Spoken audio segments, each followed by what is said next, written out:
ফেসবুকে যে বিভিন্ন ধরনের গুজব ছড়িয়ে যে ছবিগুলো ছাপানো হচ্ছে, এটা আগামীতে আবার সাম্প্রদায়িক উস্কানিমূলক কোনো ঘটনা এখানে ঘটতে পারে। আমরা দ্বিতীয় কোনো রামু ট্র্যাজেডি আমরা দেখতে চাই না, আমরা সাম্প্রদায়িক সম্প্রীতি চাই।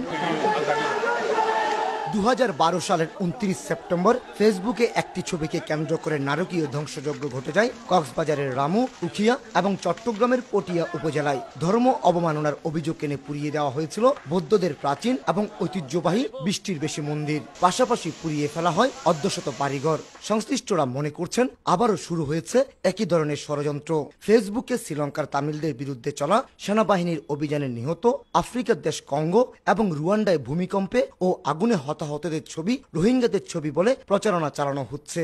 সম্প্রতি নেপালে নিহতদের সৎকারের ছবিও বাদ যায়নি। এমনকি তিব্বতে বৌদ্ধ ভিক্ষুদের বিরুদ্ধে চীনের সেনাবাহিনীর ছবিও যুক্ত করা হয়েছে। ধর্মীয় অংশগুলি এনে জামাত শিবির এখানে একটা দাঙ্গা লাগাতে পারে বা এক ধরনের কোনো অঘটন ঘটাতে পারে, এগুলি তারা চেষ্টা করছে। মুসলিম ভাইদের সাথে একটা বারবার একটা আতঙ্ক সৃষ্টি করার জন্য প্রয়াস চালাচ্ছে।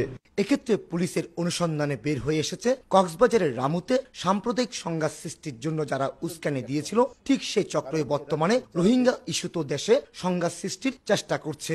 ফেসবুকে যারা এই সমস্ত ষড়যন্ত্রকারীরা দেশের বিরুদ্ধে ষড়যন্ত্র করছে, তাদেরকে আমরা চিহ্নিত করব, চিহ্নিত করে প্রত্যেককে ধরা হবে বলে আমি মনে করি। পুলিশের ঊর্ধ্বতন কর্মকর্তারা জানান, মূলত জামায়াত শিবির এবং বিএনপি সমর্থিতদের ফেসবুক পেজ থেকে এসব ছবি আপলোড করা হয়েছে।